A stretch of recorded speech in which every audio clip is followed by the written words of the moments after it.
kamusta ang iyong puso? Sapagkat ang condition ng iyong puso will affect the direction of your life. Let me say that again. The condition of your heart will affect the direction of your life. Gagawin ni Satan ang lahat para pagurin ang iyong puso. Para ikaw ay sumuko. Para ikaw ay mag-quit. Kasi kung si Satan, gagawa siya ng paraan para panghinaan ka ng loob, i-discourage ka, at kung hindi ka makuha ni Satan sa isang suntok, papagurin ka niya hanggang ikaw na mismo ang sumuko. If Satan cannot knock you out with one punch, he will wear you down. Hindi po ako boksingero, pero isa sa mga strategiya ng mga boxer is that kung hindi man nila mapabagsak sa isang suntok ang kanilang kaaway, amen, papaguri nila ang kanilang kalaban para yung kalaban na mismo ang manghina at siya na mismo ang sumuko. Hindi ho ba napapansin ninyo na marami sa atin at maraming mga Christians nowadays, although may pananampalataya sa Panginoon, pero kapag sila ay na-burn out at na-worn out, sila na mismo ang susuko at magsasabi, Pastor, I love the Lord. Pastor, I want to follow Jesus, but I cannot take this anymore. I want to quit and I want to surrender. Napakahalaga po ng ating puso pagdating sa ating buhay. Hindi po pwedeng naglilingkod ka sa Diyos na walang puso ang iyong paglilingkod. Hindi po pwedeng sinasabi mong mahal mo ang iyong asawa pero wala kang puso doon sa sinasabi mong mahal mo ang iyong asawa. Hindi po pwede. Sinasabi mong nananampalataya ka sa Panginoon pero ang puso mo ay wala sa Panginoon. Napakahalaga ng kondisyon ng ating puso. Ang sabi ng Biblia sa Proverbs 17 verse 22, a joyful heart is good medicine, but a broken spirit dries up the bone. Everybody read that with me. A joyful heart is good medicine, but a broken spirit dries up the bone. Akalain mo to. Minsan naghahanap pa tayo ng iba't ibang mga gamot, pero yung masayang puso po pala ay isa ng uri ng gamot. In fact, mga kapatid, kung ano ang nangyayari sa puso mo, lumalabas sa mukha mo. Tignan nyo nga po ang mukha ng inyong katabi. Tignan nyo, base po sa kanyang mukha bang masaya ang kanyang puso? O mukhang depressed at hinang-hina ang kanyang puso? In fact, sa ibang translation ho ng passage na binabasa natin sa Proverbs 17, ang sabi po doon, a joyful heart, you can see it in their countenance. Yung pagiging maligaya ng ating puso ay kitang-kita sa kabuuan ng ating pagkatao. Posible kasi mga kapatid na may mga kasama tayo sa bahay, may mga kasama tayo sa church, they have smile on their faces, but they are hurting on the inside. Or I'd like to put it this way, marami sa atin, pangiti-ngiti lang, but you are dying on the inside. You are broken on the inside. You are empty on the inside, and even worse, you are losing your faith on the inside. I've talked to a lot of people already. Marami pong lumalapit sa amin para humingi ng advices. Pero napansin ko po na hindi lahat ng lumalapit para humingi ng advice ay humihingi talaga ng advice. Hindi lahat humihingi ng wisdom. Hindi lahat ay humihingi ng direction sa buhay. May mga tao naghahanap lang ng atensyon. Does it make sense? By the way, andito lang ako, hindi ako aalis anytime. Kung gusto niyo po mag-amen, magsabi lang ho kayo. Because we want, syempre gusto natin, kaya tayo nakikipag-usap sa ibang tao because we want whatever is wrong and broken in our life ay ma-fix. Pansinin ho ninyo, na sa salitang broken, nandun yung okay. Kasi minsan madaling magpanggap na okay ka kahit broken ka. Na kahit broken ng iyong puso, sasabihin natin, I'm okay, I'm blessed and highly favored. Pero ang sabi ng scripture, yung merry heart, yung puso na maligaya, yung puso na punong-puno ng joy from within, is a good medicine. Pero ang sabi rin, nung isa pang part ng passage, pero yung broken spirit, everybody say broken. Pero yung broken spirit, nakakatuyo ng buto. Now, I don't know, how come na ang ating broken spirit ay nakakapagpatuyo ng ating buto? Now, I know, nabasa ko po na ang ating pong palang dugo ay minamanufacture. Watch this. Ang ating dugo ay minamanufacture sa ating buto. At kailangan mo ng tubig para makabuo ka ng dugo. Ibig sabihin, ang blood natin ay nangangailangan ng maraming tubig. So in essence, when you say a broken spirit could dry up the bones, that's exactly what I'm trying to say nung sinasabi ko kanina, na kapag ang spirit mo ay broken, nakaka-epekto ito sa iyong katawan. Ibig ko sabihin, kapag durog ang puso mo, kapag may mali sa puso mo, kahit pa ang dugo kailangan ng tubig, hindi tubig ang solusyon para maayos ang iyong puso. Hindi porket uminom ka ng tubig, maayos ang iyong puso. Minsan pa naman tayo, pag umiiyak, di ba? Huwag ka mag-alala, sis, kaya mo yan, uminom ka ng tubig. Okay? Hindi, para naman yun kasi hinihingal siya, di ba? I get the point. Pero napansin nyo ba, mga kapatid, hindi porke puno ang pantog, puno ang puso. You could be smiling on the outside, but your spirits are broken. Your soul is broken, and your heart is broken. And when I was studying this, mga kapatid, God showed me the life of David once again para ipakita ho sa atin yung journey ng kanyang puso. Mula sa inanoint siya ng Panginoon sa 1 Samuel 16, hanggang siya ay i-appoint para maging hari ng Israel. Marami po sa atin, in fact, kahit hindi po kayo Christian, marami ho sa atin ang pamilyar sa buhay po ni David, na mula sa pagiging shepherd ay naging hari. Nag-antay po siya ng 15 taon. Everybody say 15 years. 15 years mula dun sa season of anointing hanggang dun sa kanyang seasons of appointing. Nung siya ay tinawag ng Panginoon, walang nakapansin at walang nakahalata na si David ay may potensyal.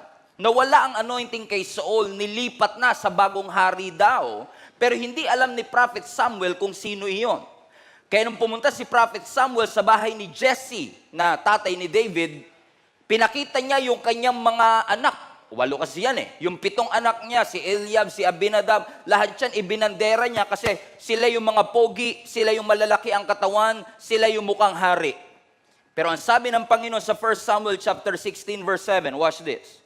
But the Lord said to Prophet Samuel, pay no attention to how tall and handsome he is.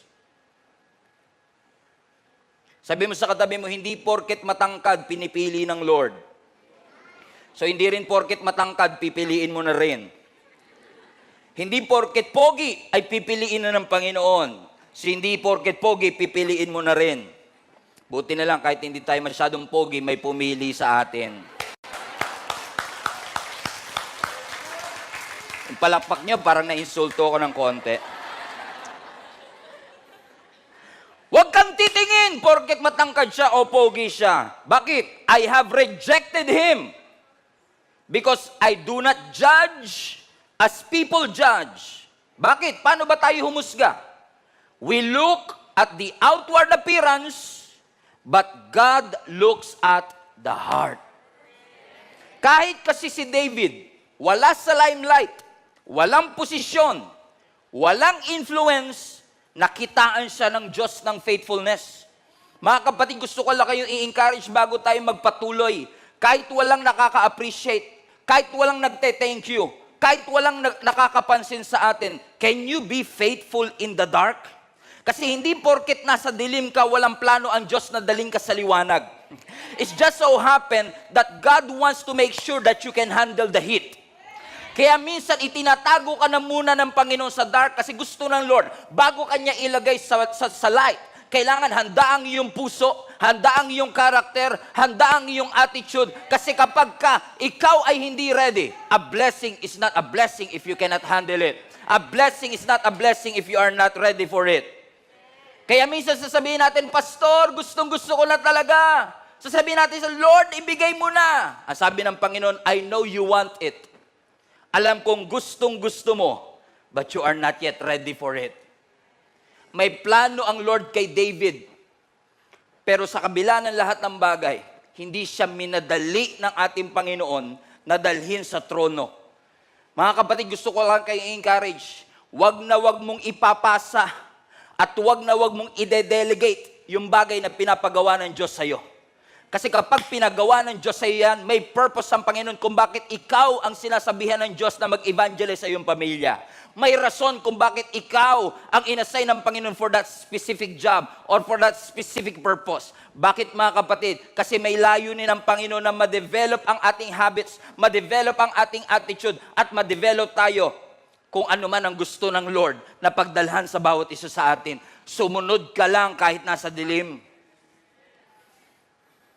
Hindi porket hindi nagre-response ang isang tao o ang ibang tao sa iyong pagsunod ay hindi ibig sabihin hindi ka na sumusunod.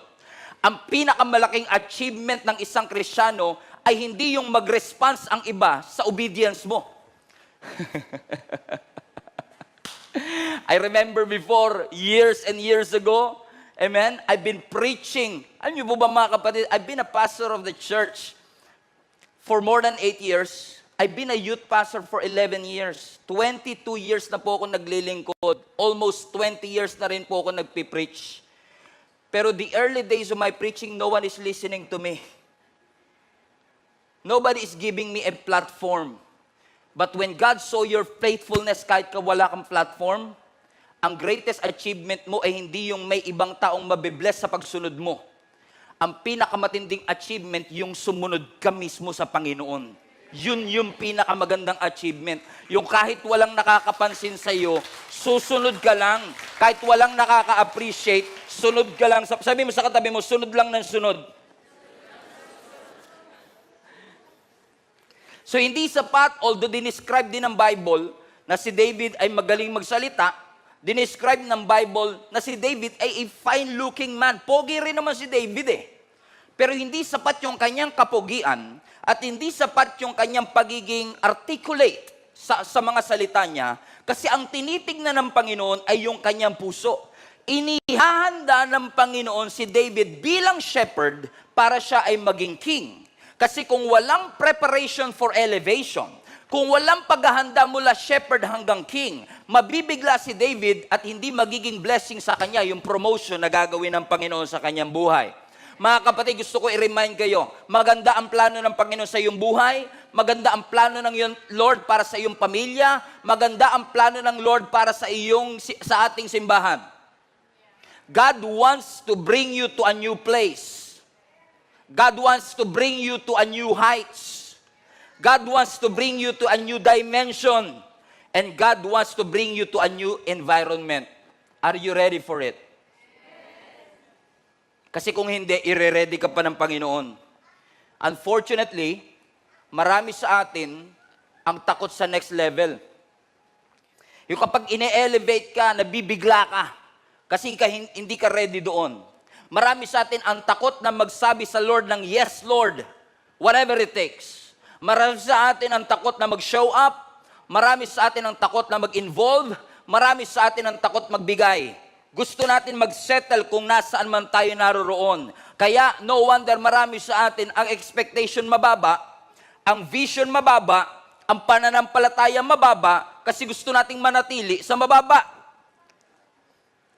Pero ang gusto ng Lord, daling ka sa mas mataas na level, kasi gusto ipaalala sa iyo ng Panginoon na ang kanyang ways are higher than our ways, His thoughts are higher than our thoughts, that God is able to do exceeding, abundantly, above, and beyond what you could think or imagine. Yun nga lang kailangan, handa ka. Pansinin niyo yung mga tao nakatira sa Sagada, sa Baguio, yung mga nakatira sa matataas na lugar. They live differently, they think differently, they talk differently. Kaya nga tayong taga Maynila, nakasando sila doon, tayo naka-jacket. Hindi tayo sanay sa lamig, samantalang sila sanay na. Nagbago na yung kanilang pamumuhay because they are already used to high altitudes. Napakarami sa atin mga kapatid, hindi tayo sanay sa high altitudes kasi sanay tayo sa mababang pamumuhay. Kaya kapag dinadala ka ng Lord sa mataas na pamumuhay, kahit yung iba nakasando, naka-jacket kasi hindi pa tayo ready for it. But God wants to bring you to a new heights. Gusto ka ng Lord i-level up. Gusto ka ng Lord itaas. Gusto ng Lord itaas ang level ng iyong pamilya, ng iyong pamumuhay. Kaya kung ikaw ay dumadaan sa testing, sa circumstance, sa mga pagsubok, i-reframe mo ang thinking mo na hindi ka pinaparusahan ng Diyos kaya ka dumaraan sa pagsubok. Yan ay transportation lamang ng Panginoon para dalhin ka sa mas mataas na level. It's not your destination. Suffering is not your destination. It's God's transportation for you. Katulad ni David, na siya ay shepherd, hindi yun ang kanyang destination. Although siya ay shepherd, although mayroon siyang gamit na staff, tungkod, pero hindi yun ang kanyang final destination. Kasi ang kanyang final destination, magiging hari siya. But he has to wait. Sabi mo sa katabi mo, you have to wait. You have to wait. Until finally, on 1 Samuel chapter 17, may isang higante na humahamon na ang pangalan ay Goliath. 40 days, sinamon ng mga Israelites, walang gustong lumaban. Until on the 40th day, si Jesse, na tatay ni David, inutusan ng kanyang bunsong anak na si David para magdala ng cheese bread, 4 cheese pizza para sa kanyang mga kapatid doon sa labanan sa Valley of Elah. Watch this. Ang unang hawak niya tungkod, ngayon ang hawak niya, plastic bag ng cheese bread. Alam niya anointed siya. Alam niya siya ang susunod na hari. Pwede niyang sabihin, bakit ako pinaghahawak ng plastic bag? Bakit ako inuutusan na maging grab driver o food panda delivery?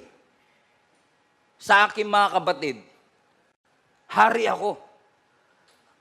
I'm the next king of Israel. Am I being humiliated? No. Every time na may pinapagawa ang Panginoon sa atin at may pinapahawak ang Panginoon sa ating kamay, hindi yun, God never meant to humiliate you, but to show you humility. Gusto ng Lord maging mababa ang iyong loob. Gusto ng Lord na maging tapat ka kahit na hindi na-appreciate ng iba, tinatanggihan ng iba pero ikaw tatanggapin mo. Kasi gustong i-develop ng Lord ang pagpapakumbaba sa iyo.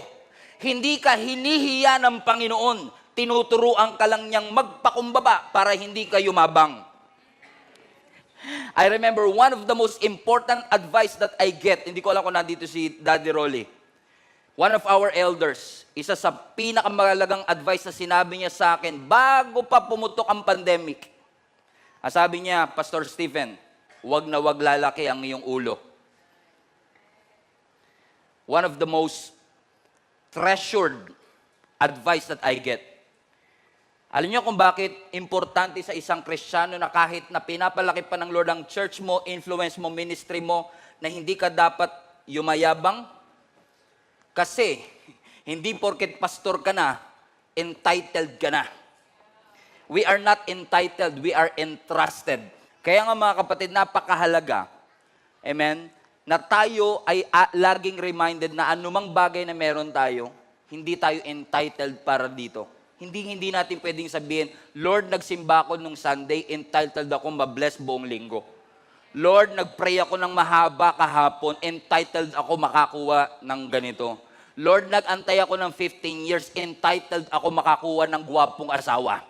No, you are not entitled. Whatever you have, your family, your ministry, whatever gifts and talents, personality that you have, all of these things are entrusted by God. Kasi tayo ay may pride, tayo ay may ego. You cannot make it on high altitude with that kind of attitude. You cannot make it on top kapag ikaw ay may mindset na ganito, may habits na ganito.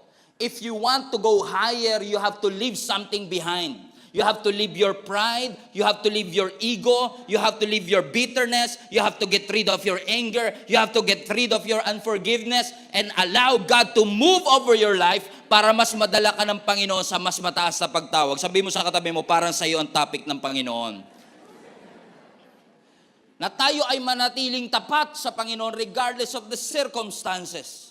Marami sa atin mga kapatid, excited na excited tayo sa next season of our life, pero hindi tayo faithful sa now season ng ating Panginoon.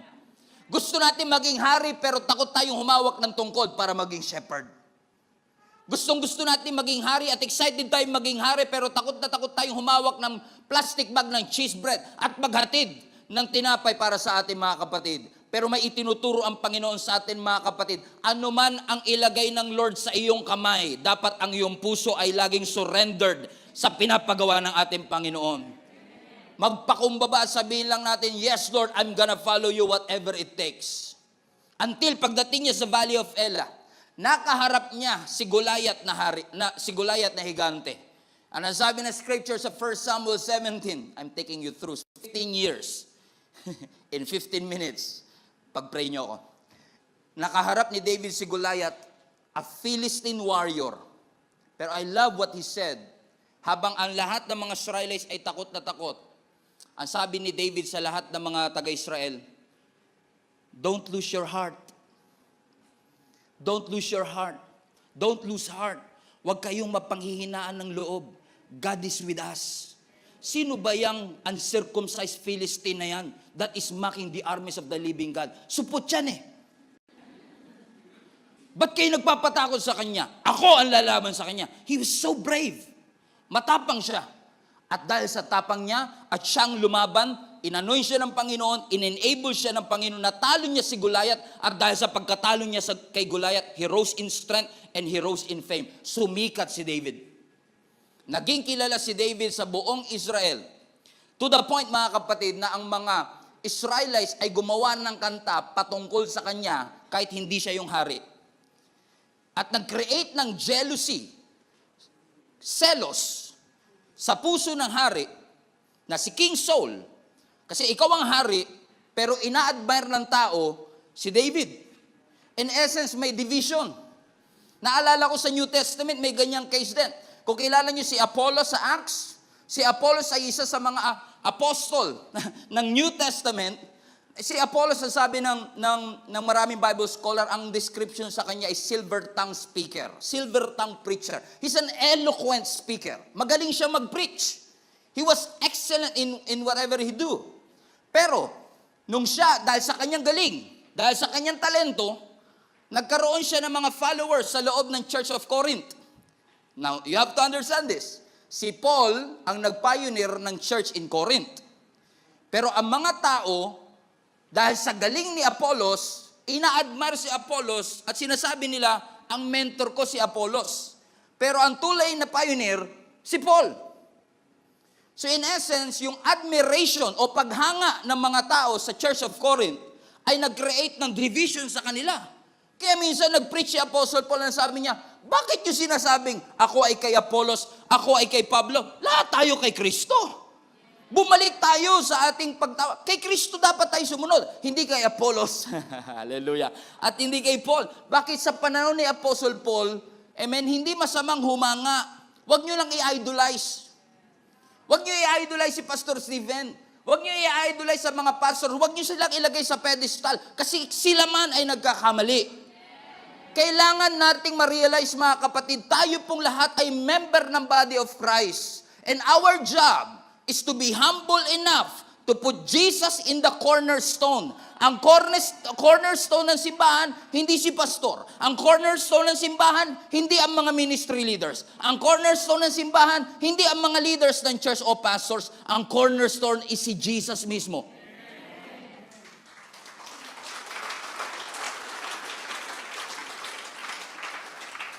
And I heard another preacher, ang sabi niya, kung si Jesus ang cornerstone, bakit gusto mong nasa ibabaw?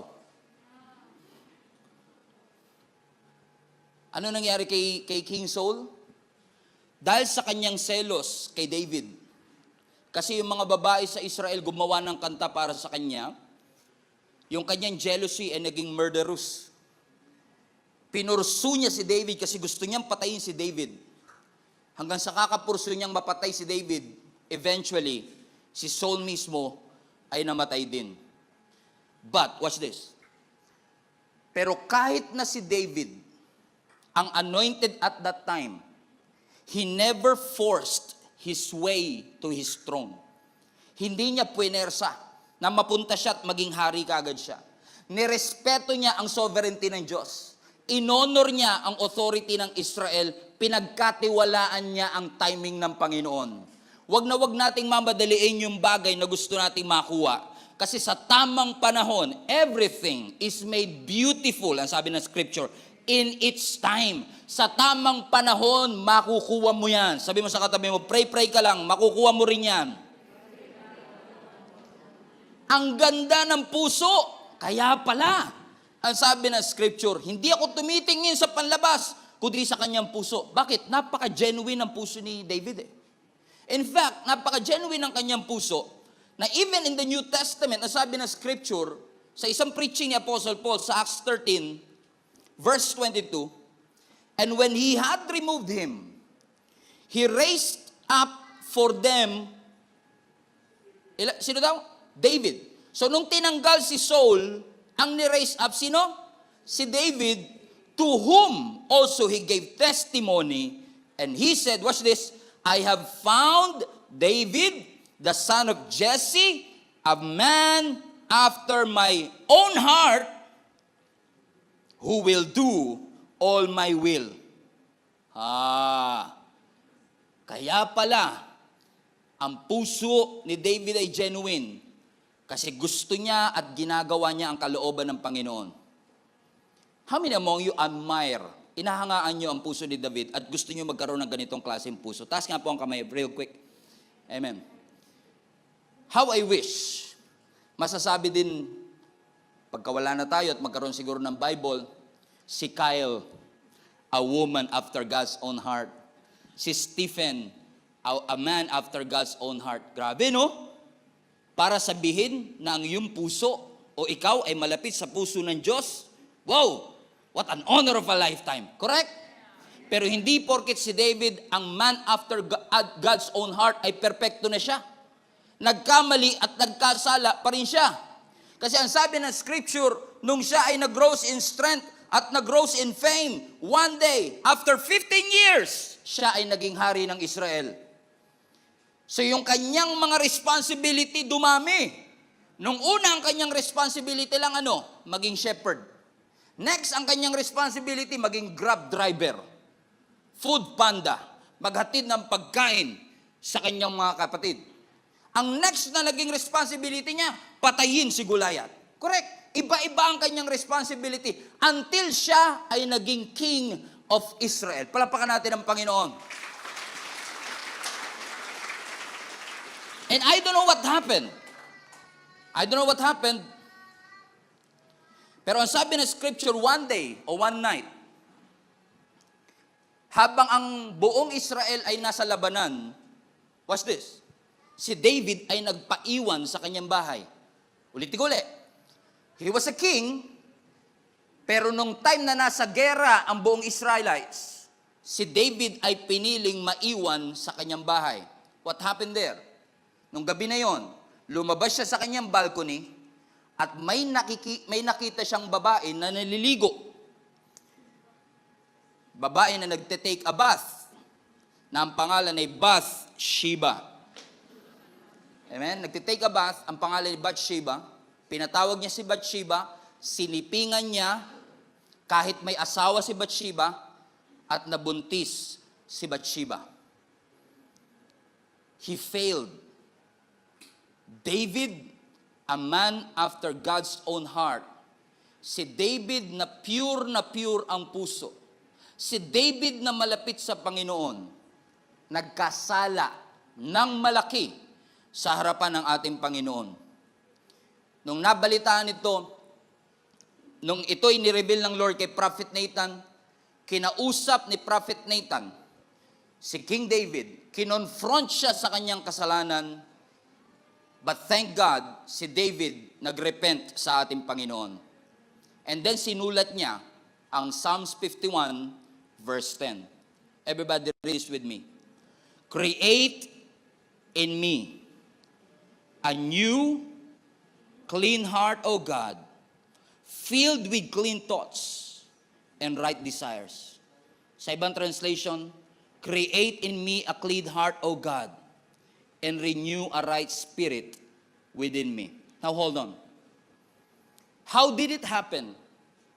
Nang isang 15 years old boy na sinabihan ng Bible, hindi ako tumitingin sa panlabas na appearance kundi sa kanyang puso. Kasi ginagawa niya ang kalooban ko.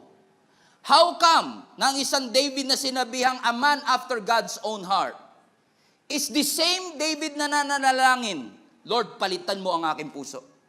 Create in me a clean heart, O God, and renew the right spirit within me. What happened to his heart? Ano ang nangyari sa kanyang puso? Puso na hinahangaan, puso na malapit sa Diyos, ngayon puso na gusto niyang papalitan dahil sa kanyang pagkakamali. Hindi ba ganito ang istorya natin, mga kapatid? Marami sa atin ang nagsimula na pure.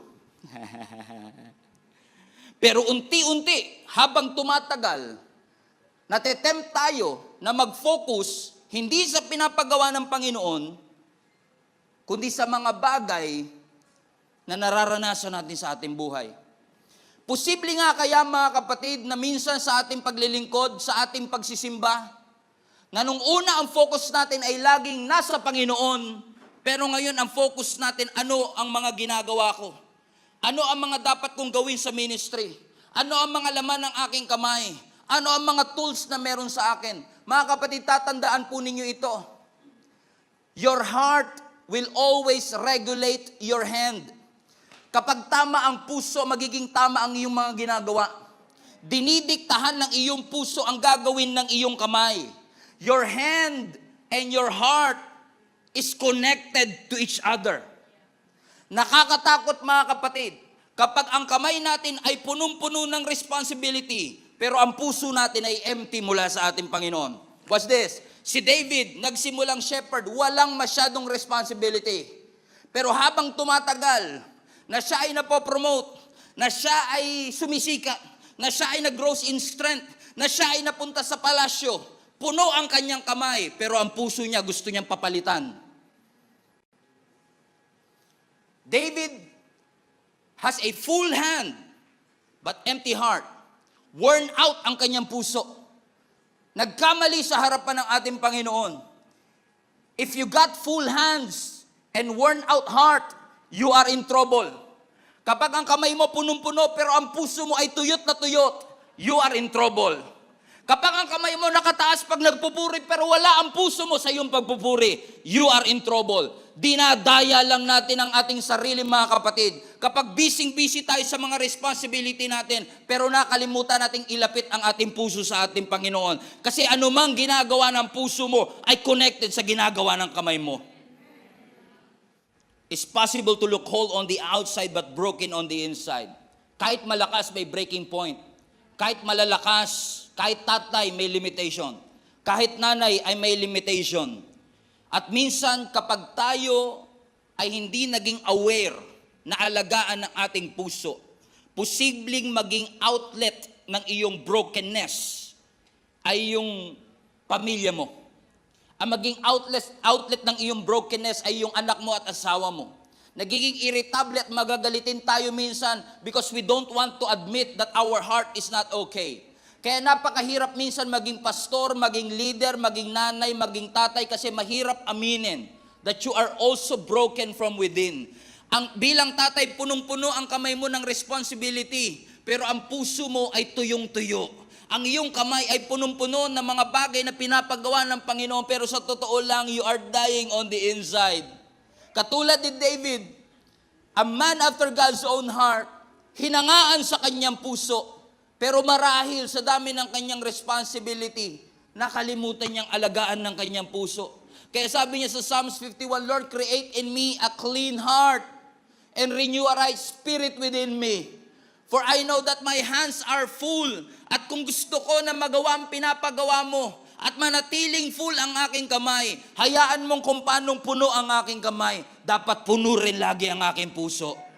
And I will illustrate it to you this way, mga kapatid. Kasi tayo, bilang nanay at bilang tatay, napakarami nating mga responsibility sa ating buhay. Pero ngayon, God wants you not just to focus on the responsibilities in your hand, but to guard and take care of your heart. Is as a father, as a mother, napakahalaga that we know how to regulate, we know how to take care, of our heart. Ang nasa kanan po natin ngayon mga kapatid, ay yung ating puso. Ang nasa kaliwa naman, ay yung ating mga kamay. Alam mo si David, nung nag-i-start siya sa ministry, nung siya ay inanoint ng Panginoon bilang shepherd, o bilang king, wala siyang masyadong responsibility. Meron lang siya puso. Tama? Bakit? Ang sabi nga ng Lord, di ba? Hindi ako tumitingin sa panlabas na appearance, kundi ang aking tinitignan ano daw? Puso. Ibig sabihin, ang puso ni David, kompleto, puno. Pero habang tumatagal, na siya ay binibigyan ng mga responsibility, na siya ay lumaban kay Goliath, na siya ay nagdala ng cheese bread sa kanyang mga kaibigan. Ang problem natin madalas mga kapatid, pag dumadami ang ating mga responsibility, pino-pour out natin yung ating puso, correct? Hindi naman po pwedeng gumagawa ka ng responsibility mo na hindi mo binubuhos ang puso mo sa anumang bagay na ginagawa mo. Nung nagsisimula kayong mag-asawa, punong-puno ang puso mo, wala pa kayong masyadong responsibility. Nung nagse-celebrate pa lang kayo ng first months, mahal na mahal mo siya, punong-puno ang puso mo, at dahil wala ka pang masyadong responsibility, lahat ng monthsary may date kayo. Nung nag-enroll ka pa lang sa school, excited na excited ka, bago pa ang uniform mo, bago ang mga school supplies mo, wala ka pang masyadong responsibility kasi grade 1 ka pa lang. At sinasabi ng teacher natin, o gawin nyo to, assignment natin to, kaya binubuhos mo ang puso mo sa pag-aaral mo, sa negosyo mo, sa trabaho mo, sa business mo, hanggang sa punong-puno na ang iyong mga kamay ng responsibility na nakalimutan mo, teka lang, wala na nga pala akong puso para sa aking ginagawa. Ang nangyayari, buhos tayo ng buhos sa mga responsibility natin, binubuhos natin ang lahat sa ating mga anak, ibinubuhos natin lahat sa ating asawa, binubuhos natin sa ministry, binubuhos natin sa negosyo, pero nakalimutan nating alagaan ng ating puso. Ang kalendaryo mo punong-puno, pero ang puso mo empty.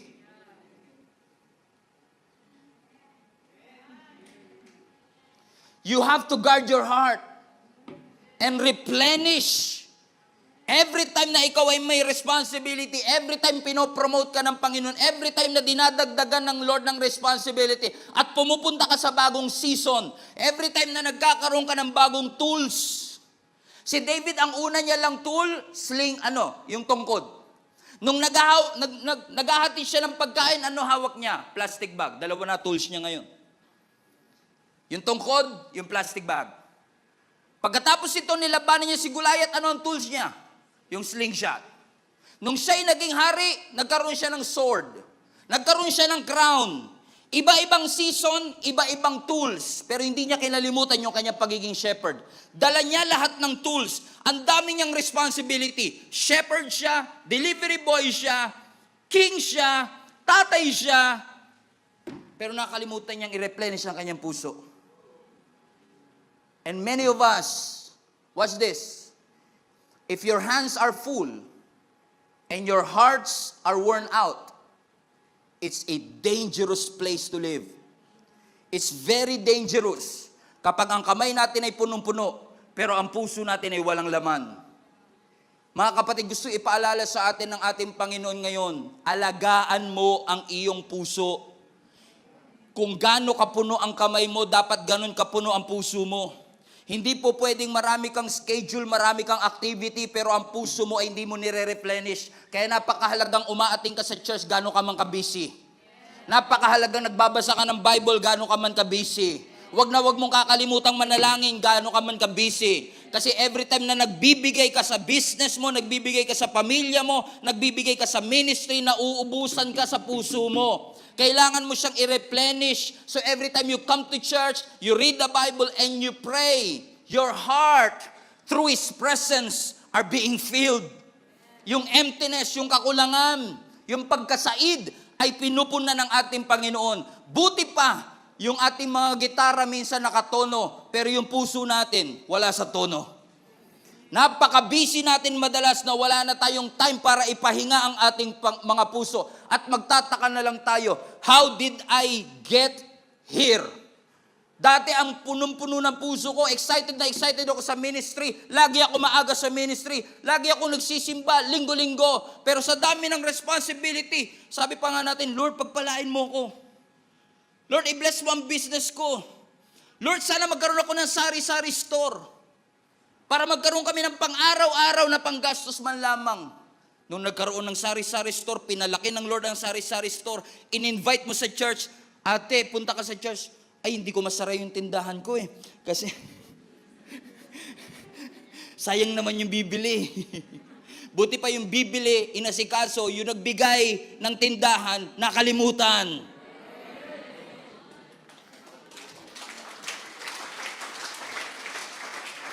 Tapos magtataka tayo kung bakit palang worn out, pagod, overwhelmed, busy, walang ligaya, walang passion, tinatabang sa ministry at tinatabang sa mga bagay na para sa Panginoon. I get this all the time. Pastor, lagi ako nagsisimba, pero bakit ganon? Parang ang puso ko tuyong-tuyo. Para akong dry na dry. Pag inaaya mo sila, Pastor, pasensya ka na. Busy talaga ako. Naalala ko yung cellphone ko this past few days kasi ang tagal na namin cellphone to ni Jenny. Nag-a-alarm siya sa akin. Sabi niya, internal storage is dangerously low. Grabe, cellphone lang, dangerous. Parang kakabahan ka talaga eh. Ano ba mangyayari? Kasi gumagana pa naman yung cellphone ko pero nagwa-warning siya sa akin na kapag hindi mo binigyan ng attention ito, pwedeng yung dating gumagana, hindi nagagana at huwag kang magtataka kung hindi na siya gagana kasi nag-warning siya. And minsan, habang nagdadrive tayo, nakikita natin yung fuel natin, sinasabi na mag-empty na ang fuel mo, kailangan mo na magpagas. Umaandar pa rin ang kotse, pero nagwa-warning siya, pag hindi mo binigyan ng atensyon, ititirik ka niyan. You will only go so far and it will shut down. Huwag mong ipilit. Huwag mong puwersahin na umandar pa rin with an empty heart. You cannot minister with an empty heart. You cannot preach with an empty heart. You cannot worship lead with an empty heart. You cannot minister to somebody with an empty heart. You have to replenish your heart and guard your heart. Sabi mo, check your heart. Bakit dangerous mga kapatid? Kasi kapag ang kamay mo ay punong-puno ng responsibility, pero ang puso mo ay said na said, para lang mapunan yung puso mo, gagawa ka ng paraan para mawala. Nagdi-distress tayo minsan. Dahil sa dami ng responsibility, stress ka na. Ako lang yata dito na i-stress pa na. Minsan sa dami ng responsibility, nai-stress ka, correct? At dahil nai-stress ka, minsan hindi mo kinukuha sa Word of God, hindi ka nananalangin, wala kang devotion sa Panginoon. Saan tayo bumabaling? Pornography. You are drinking yourself to death. Lasing-lalasing ka na, ayaw mo pa huminto. Bakit? Stress ako eh. We fall into vices. Mas pinipili pa natin yung casual sex. Because we're so stressed. And we need somebody to fill in. Nakakala natin, yung kapartner natin ang makakapagbigay at makakapagpuno ng bagay na ibinuhos na natin sa iba. But only God can fix your heart. Only God can replenish that what was lost in your heart. You have to check your heart again. Dito kasi sa mundong ginagalawan natin, pag masyado kang busy, hinahangaan ka. Pasinin nyo sa opisina ninyo, wag mo kayo istorbohin, busy ako. Ay, napakasipag. Bakit? Ang daming responsibility. May kilala mo ba kayo, busy pero hindi productive? Punong-puno kasi ang kamay, pero ang puso walang laman. Ina-admire ng mundo na kailangan marami kang ginagawa. Pero ang pinapaalala ng Panginoon, habang dumadami ang responsibility mo, dati nagsimula ka sa tungkod, ngayon may corona ka na. Huwag kang magpa-overwhelm sa responsibility na nakalimutan mo ang puso mo na ilapit mo sa ating Panginoon. Kasi kung hindi mo i-ignore, mababa na ang laman ng puso mo. You will only go so far. Magsha-shutdown yan. Ititirik ka niyan. Ayaw nyo naman siguro magkaroon ng pastor na punong-puno ang schedule pero walang puso. Ayaw naman siguro natin na magkaroon tayo ng mga church leaders na punong-puno ang schedule pero wala na ang kanilang puso sa kanilang ginagawa. Nakataas nga yung kamay pero yung puso hindi naman nakasuko sa Panginoon. No wonder sabi ni David, "Create in me a clean heart, O God, and renew a right spirit within me." And maybe, just maybe, David was saying, "Lord, I'm so overwhelmed with responsibilities. Yung kakulangan sa akin, nahanap ko kay Bathsheba. I fall into sin because I failed to take care of my heart." Ang sabi ng scripture sa Proverbs 4 verse 23 rather, "Guard your heart above all else." Everybody read that with me. Guard your heart above all else, for it determines the course of your life. Everybody say, above all else. Alagaan mo ang iyong puso above all else. Ano ibig sabihin ng above all else? It communicates priority. Iprioridad mo ang pag-aalaga ng iyong puso. Make sure na habang nilalagyan mo ang kalendaryo mo ng responsibility, make sure na ang iyong puso ay nire-replenish mo ng Word of God. Make sure na ang iyong puso ay inaalagaan mo. Above all else, prioritize guarding your heart. Because your heart is the truest expression of yourself. Yung puso mo, yan talaga yung ikaw. Marami kang personality. You're a person with many hats. Shepherd ka na. Grab delivery driver ka pa. Harp, tumutugtog ka, musician kasi David musician din. You are a warrior, and also you are a king. Ang dami mong responsibility. Pero alagaan mo ang iyong puso. Kasi marami kang responsibility, pero iisa lang ang iyong puso. Always guard your heart. In fact, sabi ni Jesus, di ba, deny yourself, take up your cross and follow me. I believe with all my heart, ang sinasabi ng Lord sa atin, kung gusto mo talaga ng self-denial, kailangan yung puso mo mabantayan mo eh. Kasi kapag ang puso natin na hindi natin binabantayan, we will fall into series of mistakes and failure. Moral corruption. We will perverse our heart, our behavior. Mawawalan tayo ng pananampalataya. Mag-focus tayo sa materialism. Mag-focus tayo sa pride natin. At pinupuno natin yung puso natin ng trash, ng basura.